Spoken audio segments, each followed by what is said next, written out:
السلام علیکم مائی YouTube family, کیسے ہیں آپ سب؟ امید کرتی ہوں آپ سب ٹھیک ہوں گے۔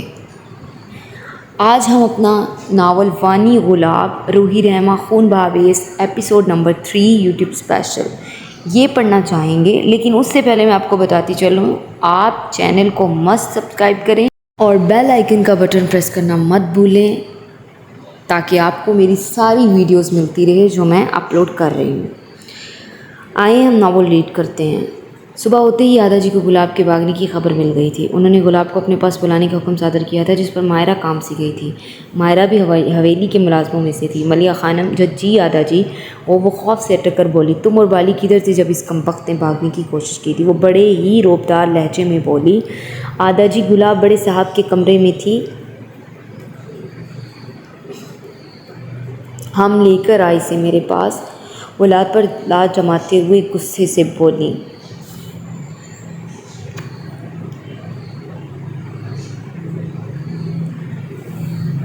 ملیحہ خانم اس بات میں سر ہلاتے ہوئے کوارٹر کی جانب بڑھی اور گلاب کے کمرے کے دروازے کو زور سے کھٹکھٹانے لگی۔